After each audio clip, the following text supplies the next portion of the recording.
So, group 3, ano yung natutunan nyo sa ginawa or pinakita ng group what? Ano yung natutunan ko? Sa unang grupo na nag-perform or nag-roleplay, kung ano yung natutunan nyo? Sige. Matutong? Tutong sinulag sa magulang. Ano yung natutunan sa unang nag-perform? Ano po?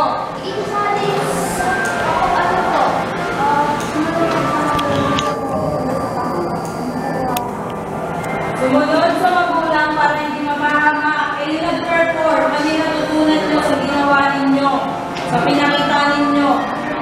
Para alam na ibang grupo na nanood sa inyo kung sa inyo mismo ang galing kung ano yung alam nyo or natutunan nyo.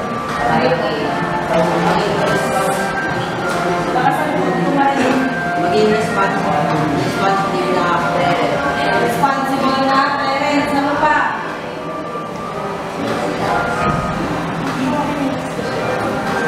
Patutupong hindi sa mga ayaw ng kaibigan tumawag sa mga issue ko. Buha po. So dapat matuto kayo. Di ba tinuro natin, may discuss natin yan yung sa peer pressure. Tama? So dapat marunong kayo mag-say na no. Nakaalam nyo dapat kung ano yung reason. Tama? Sa sarili nyo. Kahit hindi kayo sabihan ng ibang tao, sa sarili nyo alam nyo kung bakit siya bawal or bakit siya masama. Tama? Buha po.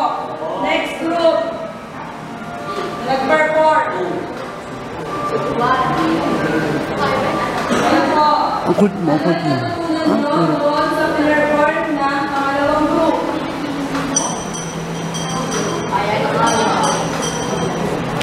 Ano po yung natutunan?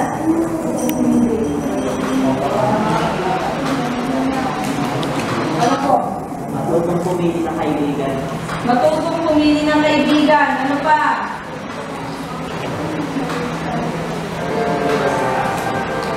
Matutong umiwas sa mga masasama?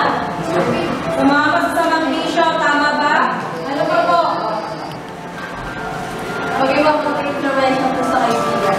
Dapat marunong or meron kahit sa kaibigan nyo, diba may kasama kayo, hindi nyo naiiwasan na sa group of friends nyo, hindi lahat yan masama, hindi lahat yan mabuti, tama?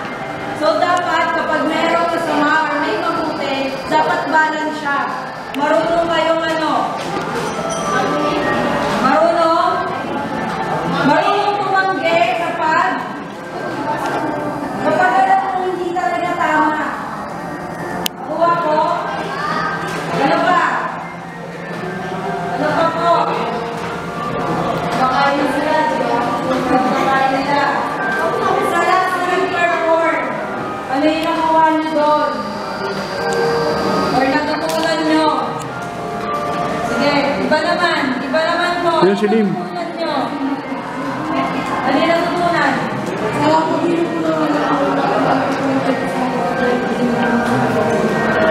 So sa pag-inom daw po ng alak, pwede po kayong magkaroon ng sakit, tama? Lalo na saan? Sa atay, di ba? Ayan po yan kapag nasobrahan sa alak. Hindi lang yun, ano pa? Hindi lang sakit, ano pa? Ano pa pwede nangyari sa inyo kapag nasobrahan kayo sa alak? May kilo. Di ba kapag sige po.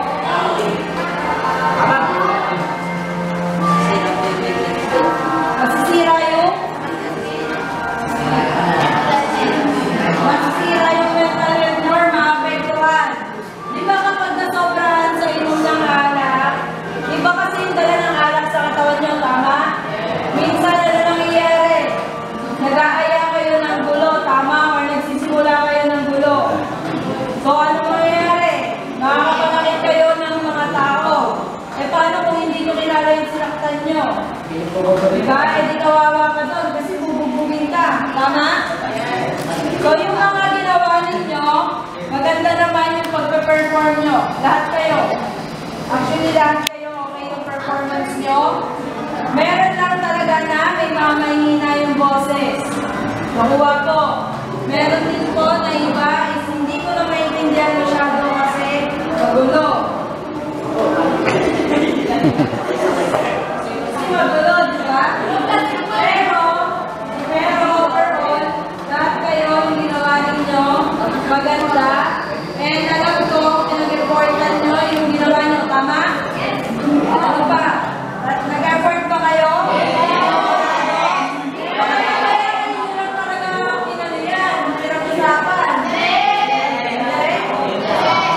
Babolahan lang yan. Pero meron kasi sa ibang grupo na hindi nag-perform. Sino yun? Bakit hindi nag-perform yung sa grupo nyo? Sa props lang. Yun lang ang bad nila. Eh yung iba. Lahat kayo, ko. Pero yung iba sa inyo, sa iba sa mga nag-perform, puro tawa lang. Dapat kapag gano'n, iba may time kayo. Kahit pa paano, dapat nagsasalita kayo isa-isa. Para lahat kayo, may ambag, tsaka, para meron kayong highlight sarili na ito yung ginawa ko, ito yung sinabi ko nung nag-roleplay kami. Nakuha ko, dapat lahat kayo merong highlight. Sa iba.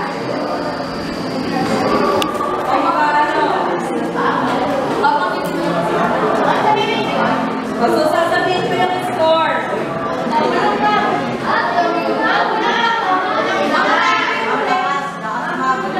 So, sa group 1 or yung nag-scenario 3.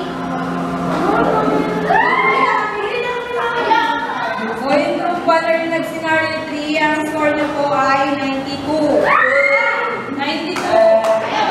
Makinig. Nag-minus po ako kasi bukod sila katalikod, yung iba hindi seryoso, puro tawa lang. Kuha ko, tama? Dito, puro tawa lang, di ba? Kaya ito ko yung score ninyo. Next, yung scenario 1 or yung group 2. Sa inyo naman po, 93. Kasi po, sa inyo naman, meron lang isa na mahina yung boses. Hindi ko po masyado marinig. Tama kayo narinig nyo? Hindi ko masyado, diba? Kasi mahina. Next, sa group 3 or yung scenario 2, ang score nyo po ay 92 din po. Diba?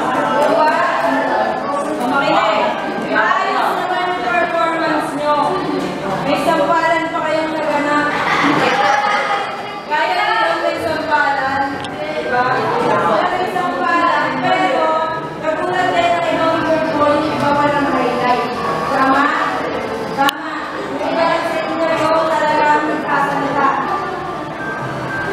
Pinag-usapan nyo ba yan?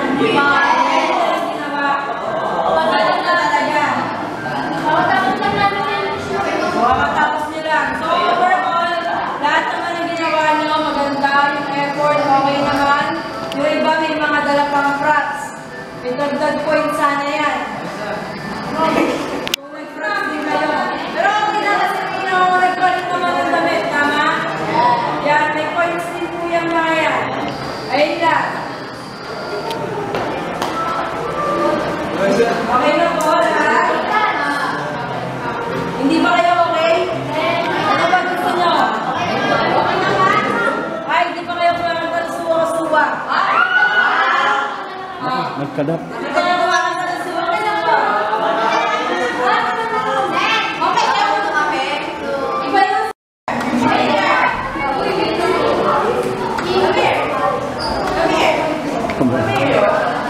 Wow, tatawag na lalaki ah.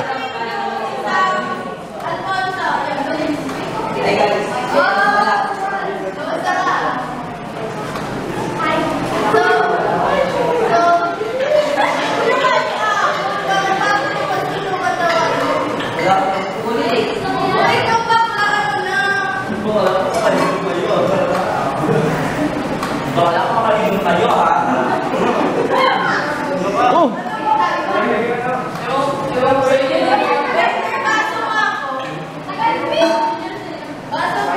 Baso.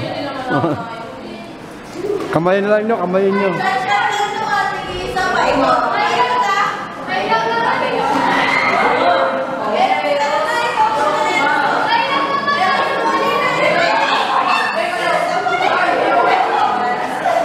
Hindi pala siya, away na. Ayaw ko nga, sumama lang ako sa inyo kasi baka pag natin kayo, walang yan. Ayaw ko nga kasi.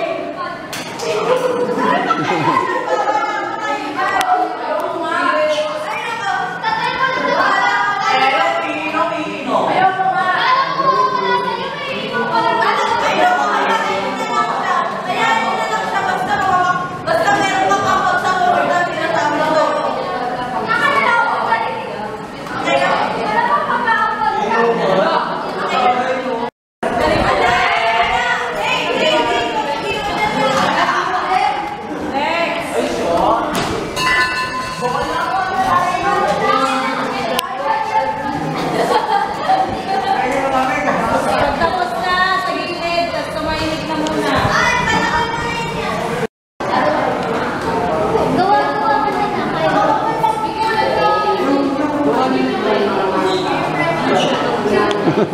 Teresa, Alam ko na sasabihin ko kayo na inaantay ko. Yabang, alam na daw sasabihin niya. sandali lang. Sakal na lang kayo eh. Hindi na ako. Isit lang naman ngayon natin.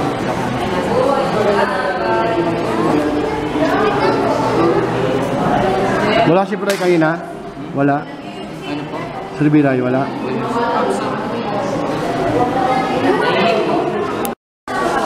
Eh, hindi ko alam. Sige na nila, sabi mama ka na.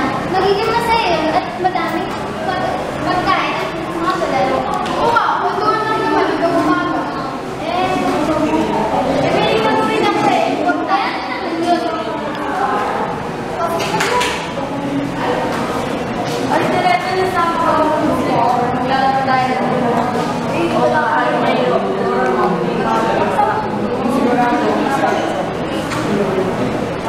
Hindi ko po masaya. Oo, masaya.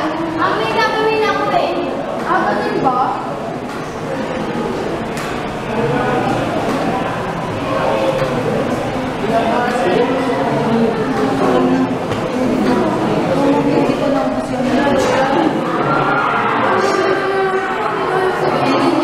Paano na TikTok? Oo na. Uy, bakit ba? Hindi pa.